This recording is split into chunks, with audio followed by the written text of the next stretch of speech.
you ever wanted to do pattern testing, but you don't know how to get into it? I happen to have found a website that is entirely about pattern testing. So if you want to find out what that is and see my stack of projects that I have tested so far, then stick around and let's get going.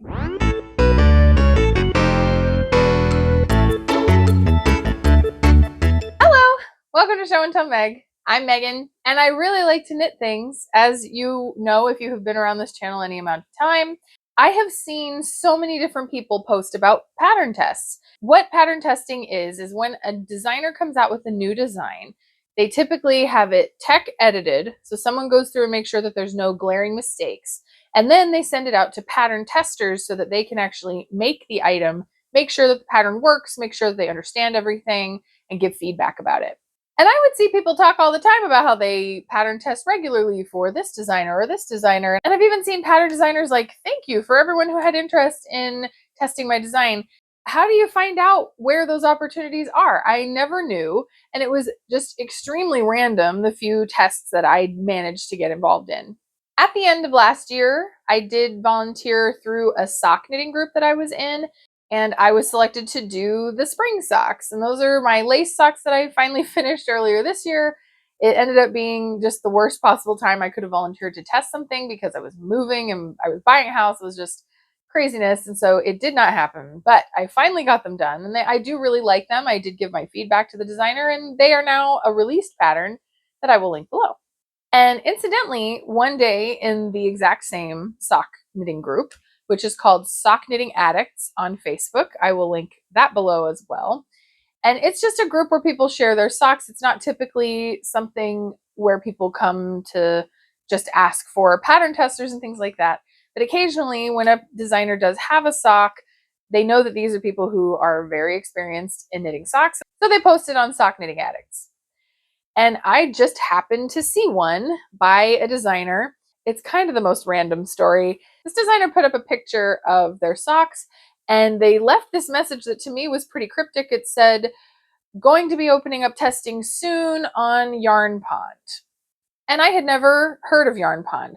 And at this point in my knitting, I mean, I've been knitting for 13 years and I have been active online for that entire time. Like I learned how to knit through online classes. So for me to find a website that I have never heard of is kind of rare. I mean, obviously there's some things that are just not in my wheelhouse. Something like this, I would have thought that I had at least heard someone else talk about it before. I had never heard of this website ever. So it made me kind of curious. I really liked this pattern. I would love to test this pair of socks. It was really cool, like geometric kind of style. And the interesting thing is that that one actually has not been posted yet on Yarn Pond, so it still has not been available to test. I did find yarnpond.com and it is free to join.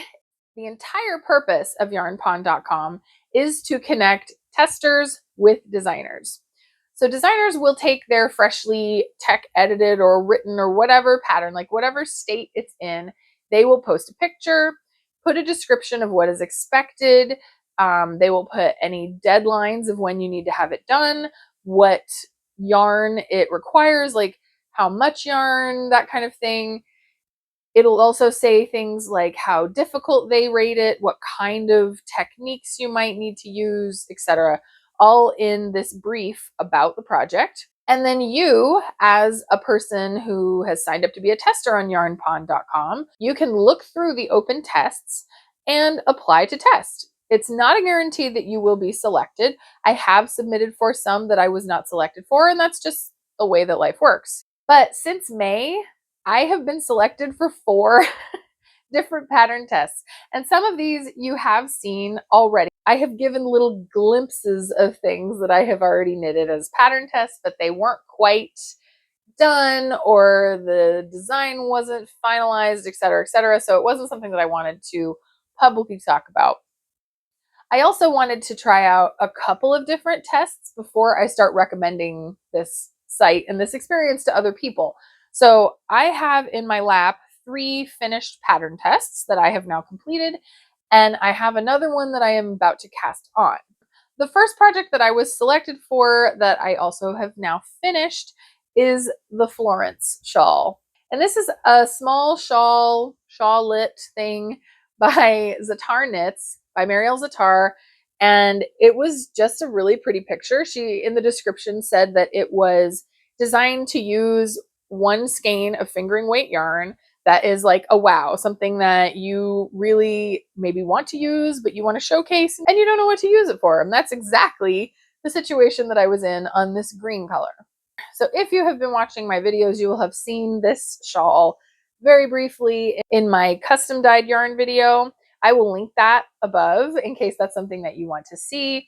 But this yarn I had custom dyed for me by Beach Bum Yarns, and she called it Old Greenbacks, but it's this really pretty tonal, just like Ming green color. It's one of my favorite colors of green. I love green. This tone of green is just the sweet spot for me. So I love the idea of a small shawl. I have not made a shawl in quite a while, so I was like, yeah, I'm up for lace knitting. I'm experienced with lace knitting and with shawls. Shouldn't be a problem. So I thought it would be a quick project and a fun thing to test and use my cool yarn on. So this shawl does start in the typical way. If you've made shawls before, you make kind of this little rectangle and then you branch everything out from there. This one, though, is designed to have this kind of peak in the center, which is not typical of at least the shawls that I have made. So this one, it's sort of a crescent on the bottom, but it scoops on the sides. And so knitting this whole section, like the stockinette with that little eyelet row, was like nothing. That was really fast. Then you get involved in this leafy lace chart. And since this was a pattern test, the entire reason that you test something is to make sure that it's functioning correctly. And this particular one did have an error like in the first or second row of the lace chart. So it kind of threw off the lace for the rest of the time. She had told us when we discovered this mistake that if you want to, you could stop and wait until she corrected the lace chart, or you could just fudge it yourself and press on. And that's what I did, simply because I was trying to make it work. I was trying to see, was it me? Was I not paying attention enough? Or is it how the pattern is written? And so my leaf over here will look just slightly different than the finished one. It's real close though. Like, I figured out my own way to make that work. It did take, I think, like 4 or 5 times of doing a couple of the rows of the lace and then realizing that wasn't working and going back. So it's not something that, if you're thinking you're going to just have some lickety split quick project, pattern testing is not for you. The entire purpose of you knitting this is so that you can find the mistakes and let the author know. So even though it's a little frustrating, particularly on something like a shawl, because it's growing every row and I was at the bottom. So that's when it's the longest rows. So I got a little exasperated, but it still wasn't that big of a setback. And then once she corrected that lace chart, I was able to then do the second leaf. And I think it's really pretty. I think everything turned out really fine. She corrected all of the issues. And so now this pattern is nice and ready to be released. I finished this, I think, in May. She had a deadline, I think, of the first week in June. And so that's when I got this done. And she hasn't been able to release the pattern. I checked it right before I got on here to film this, and it's still not technically released. When it is released, though, I will link that on my community tab. So if this is something that you're interested in grabbing a pattern for, just kind of keep an eye there and I will let you know. But honestly, it's a really pretty design. And the fun thing is, not only is this a nice shawlet where you can wear it around your neck, which is what I was counting on when I was making it. In the wintertime, I can't really do super heavy shawl type things because I live in Florida, but I can do like a scarf type thing around my neck. But especially because this has that like dip in the center, this makes a really good headscarf. So I feel pretty silly doing this, especially right now because it is like 100 degrees outside.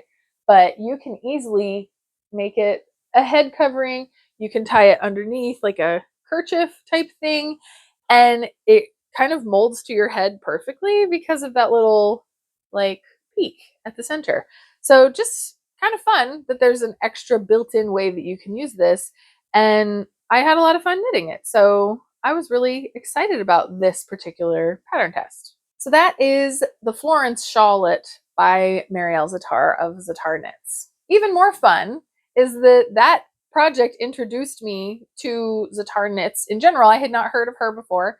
She had several free patterns, one of which was the enamel socks that I finished with my other custom dyed yarn, which is on that video. So I had a lot of fun with her patterns. Another nice thing is a lot of the designers will compensate you with maybe an additional pattern.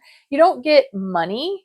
Typically, I've never seen any of them offer money, which is fine. I'm not expecting money by being on Yarn Pond, but it did say on Yarn Pond that if you complete this by the required date, you can request another one of her patterns for free. So in exchange for me knitting this shawl, I received a pattern of my request that was one of her paid patterns, and I'm really happy with it. I got this pattern for free because I tested it, and then I got an additional one as payment for my time, which does bring me to sort of the controversy of pattern testing, particularly in the last, 5 years or so. It used to be that everyone was like jumping over each other to try to get to pattern testings for free. And then a group of people started kind of complaining about how all these designers are making all this money and they're never compensating any of their workers for testing the pattern. Personally, I feel like you getting compensated with the pattern is something that you have agreed to in the beginning. And I can't really explain why I like pattern testing. I mean, you don't necessarily know how the project is going to turn out because it has not been tested by other people yet. But there's something about getting it first, like having access to this pattern before anyone else has ever heard of it. It just makes it kind of exciting. I can't really explain why, but it has always intrigued me and I've always liked that. So to me, I'm sure there are some projects, like I'm not signing up to knit full scale colorwork sweaters or things like that that would take so much yarn and so much time. That's a big investment, both of time and money. So the things that I have picked to test have been small projects, shawls and socks thus far. And I personally think that that's a totally appropriate arrangement monetary wise. Like she didn't have to give me an additional pattern, but she did. And that was really nice. And so I'm glad with what I got. I'm happy with the project. I think it's all fine. But if you are expecting monetary compensation for pattern testing, then this is not a website that you need to be involved in. Now that the disclaimer is aside, the next project that I signed up to knit, I actually signed up for this one right around the same time that I signed up for the Florence shawl. It just had a much later due date. I think I was already committed to the Florence and I was already working on it. And then this one came up and I'm like, oh, cute pair of socks. I can whip that out. No problem. I'll sign up for that too. And this one had a very long due date. So I signed up for this, I think at the end of May, and it's not due until like the second week of August or something like that. So I knew there's absolutely no problem with me being able to complete this project in that time. There are other designers who will put things up and I look at them and I'm like, ooh, that would be really fun to test. Let me look at that. And I read the brief and they want a completed sock within like a week or a week and a half. And that to me is just too fast to turn around. I'm sure there are other people who can do that. And there have been times in my life when I could too, but now is not that time. I need more time than that. So I vet those myself. I make sure that I'm not volunteering for tests that I can't complete in the amount of time that they need them. So this one, thankfully, is not due until the middle of August. And I have one sock completed. I have not completed the second sock. I might have actually gotten the second one done in this time period, but I ran into a snag, and it's not necessarily the fault of the pattern so much as it is my own personal gauge of the pattern. This is the Sewing Seed Socks by Kenya Stanford. It is basically a mosaic knit sock. Like the entire sock is knit. Every 2 rows you're switching and you're just doing a slip stitch kind of design, which is pretty cool. It makes for kind of an easy step into color work. I have done mosaic knit socks before and I enjoyed it, so I thought that this one would be fun to try as well. This one, let's see, if we look really close, you can see I used a variegated yarn for my contrasting color. So the yarns that I have used for this are all Knit Pick Stroll. I picked up a 10 pack of this gray color, like, I don't know, a year or so ago in the $2 for $6 sale because they were $2 a skein. So I have 10 skeins of this gray. It's sort of brownish looking in this light on the camera I see, but it is decidedly a gray. It's just slightly warm gray and it's called Lynx. And then this other one, I think I also picked up in some kind of sale, maybe the 246, maybe some other kind of like deep discount off of Stroll yarn. But this one is one of the Stroll hand painted and it's called Yeti. I just realized it would probably be easier to show you in skein form. So here is Lynx and here is Yeti. So this one variegates from light blue to gray to tan and then to like a charcoal gray. And when it knits up in this, it kind of makes this weird marled effect, which I think is kind of cool. Interestingly, with my gauge issues, I actually started this project with a completely different contrasting palette. So I'll show a picture of what I made first. I still do think that this sock looked really cool. I'll be perfectly honest. I was very into how it was looking, but oh my gosh, alternating 4 different skeins of yarn and keeping them untangled from each other on this sock. And then this pattern is one, like this stitch pattern, it feels like it doesn't grow very fast. Like, I don't know why it like scrunches down on itself a little bit. And so it felt like it took quite a while to make progress. It was just a little slower going than a lot of my other socks typically have been. So I knit all the way from here to here. So in my world of making socks, this is like the home stretch. Once I get through the heel and the gusset, I can slap out the rest of the sock really quickly in comparison. I don't entirely understand why that is, but this section of the foot is so much faster than the rest of it for me. So I was right at the point where I was going to just whip through the rest of this sock, and I tried it on and I could not get it over my heel, like in no way, shape, or form. I couldn't tell if it was the heel. That's usually my nemesis, is I don't make the gusset longer and add more stitches there, and then it can't go over my high instep. But this time it was from the cast on edge. And that doesn't happen to me often. I've had it happen a couple of times where the cast on is a little snug, but it's certainly not keeping it from going on my foot. This time there was no way it was going on my foot. So I still had used the same links as the base, but I used 3 other Stroll colors that were green. I used melon, pea pod, and grass, I believe were the 3 colors. And I honestly really like how that was looking. I really liked the fade back and forth. It was very cool. But when I had to pull all of that out, like twisting them between each other to change the skeins every 2 rows was hard enough. And then twisting them back as I was trying to undo it, it took me like 30 minutes to unravel that sock. So I just could not bring myself to have to fight those things again. So once I undid that, I went through my stash and I figured this is actually a good opportunity in this pattern to use sort of an unloved variegated yarn. This Yeti colorway is one that I will admit I bought because it was very inexpensive in a sale. And I love Knit Pick Stroll.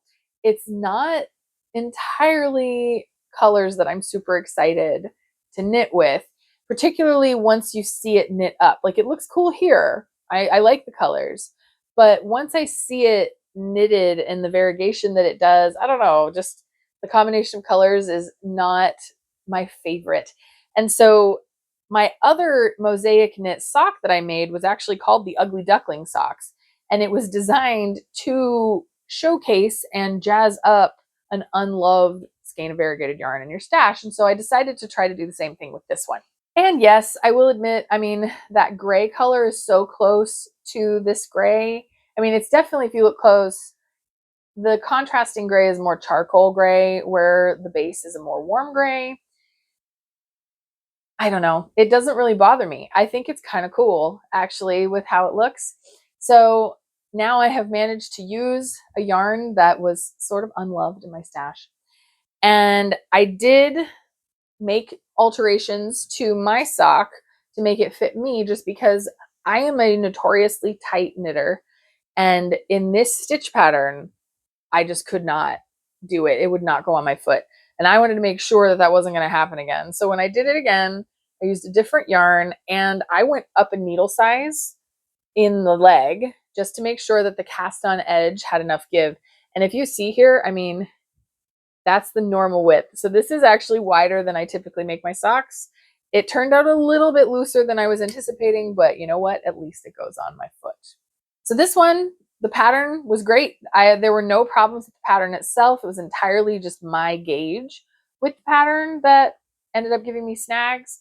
So this one, I have been able to let her know that I've finished this sock, that it fits great, and now I have started the second sock. I don't have very much done, as you can see, but I have started it, and now I'm trying to whip that one out in the next month so that I get a full pair to show when she wants to release the pattern. Also, I should note, and I talked about this in my blocking socks video, I blocked this one because I just wanted to see how it would turn out. I did accidentally knit one extra row of just the gray. And so I can see that. And actually, now that I hold it right here, I think it sticks out like a sore thumb. But when you're wearing it and you see all this other variegation, I think it just looks like, especially on this side, that it could be just variegation. So not the end of the world. I did tell the designer that I did that. She said it looks fine.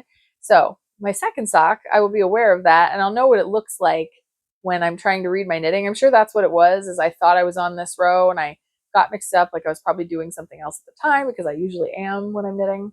But yeah, I think it was a fun project. I'm glad that I made it.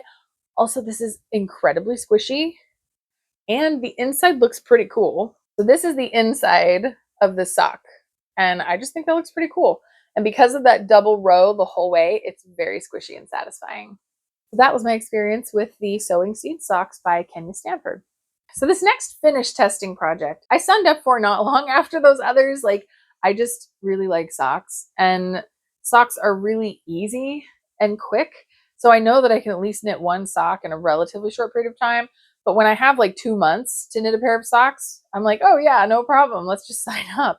And then next thing you know, I'm getting closer and closer to the deadline and I don't have any of them finished. But this one, I signed up for because this one looked really simple. I knew that I could kind of whip it out. It's almost vanilla. It's so simple. And this one is called the Illustrated Couple Socks by Lauren Rad. I just finished this about 30 minutes ago before filming this video, which is actually what prompted me to have this be my topic today. But it has not been blocked. And so this is one design that is going to make a big difference. See? Like if I just leave this alone, it just looks kind of scrunched and textured. But when I stretch it out, it has these little lacy floret things in the middles of these, and then this like cute eyelet. So it's a really simple lace design, and it's going to be about this length once I have it blocked. I had no idea what yarn to pick. I had picked, because this was such a simple sock, I could pick kind of any yarn that I wanted to, right? Like you could use variegated, you could use tonal, you could use solids, whatever you wanted. And so I had pulled out like, I don't know, 6 or 7 very different types of yarn. I just couldn't decide. So this designer actually had us go on Instagram, and she has an Instagram group that was all the testers. And so I put up the yarns that I was thinking of. I'm like, what does everyone think? And the designer herself said she liked a couple of them, but she really was curious to see how it looked in this spotted sock. So that's what I went with, which is fine. Like, she didn't pick my yarn. I had already picked them. They were already yarns that I wanted to use. She just helped me kind of narrow it down. This yarn is from Hobie. It is called Dolce Sock. It is both gradient and speckled, which I think is pretty cool. And it's one that I've just been trying to figure out what pattern to use it on, and I'm kind of glad I used it on this one. So ironically, since this was going to be my like super duper fast knit, I find it funny that I also had to reknit the leg on this test.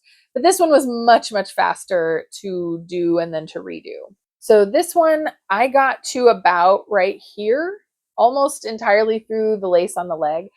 and I tried it on and it was just super loose. Something about my knitting style and this lace design, I went with the size that I usually knit, like the number of stitches that I usually knit, not really thinking too much about that. I first cast on the 70 stitch size, and I was kind of worried that that wasn't going to be big enough after how the other one had turned out.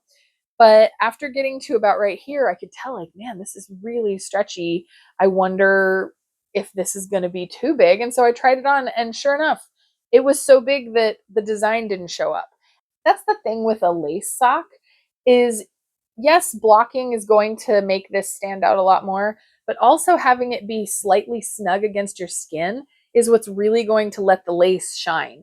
If it has the opportunity to slouch, all you see are those ridges. You don't see any of the lace design that I've spent all this time coordinating and making sure is in the right spot. So I knew I wasn't going to be happy with it. I wasn't going to wear it. And the whole point is to end up with a wearable pair of socks for myself, not just to test the pattern. So I decided to undo the entire leg of this sock and then redo it in the 10 stitch size smaller down. So that's the thing, is this pattern is 10 stitches. It's a 10 stitch repeat. So you have to go 10 stitches down to make the pattern work.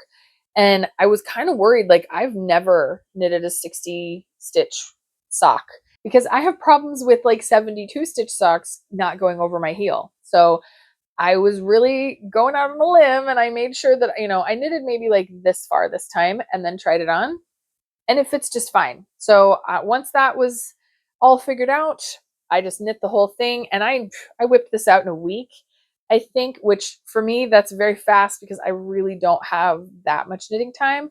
Also, I was working on a crochet project at night. So this kind of came together pretty quickly after I took it out and did it again. But once again, I am really happy with this sock. I do have to do the other one now, but it should be very quick now that I know I don't have to stop and try it on and everything. So this not only has the lace upper section here, it has a heel flap and gusset, which is my favorite heel method. It is the easiest to make fit me with all of my arches that need extra stitches. And then this is the first time I've ever done a rounded toe. So this one actually has evenly spaced decreases all the way around, and it was really easy to do, and it fits me just fine. So it was kind of fun to try out something different than I'm used to. This one is also not due until, I don't know, the first or second week of August, so I should be able to whip out the second one, no problem. And the last project that I have signed up for, I actually only signed up for like a week ago, maybe slightly over that, and I haven't cast it on yet. I did pull the yarn out of my stash, but I have not pulled out the needle and made the swatch because this is a slightly more involved project. It's not a sock or a shawl. So my next test is going to be the Marina vest, and this is a pattern by Rita Dowd.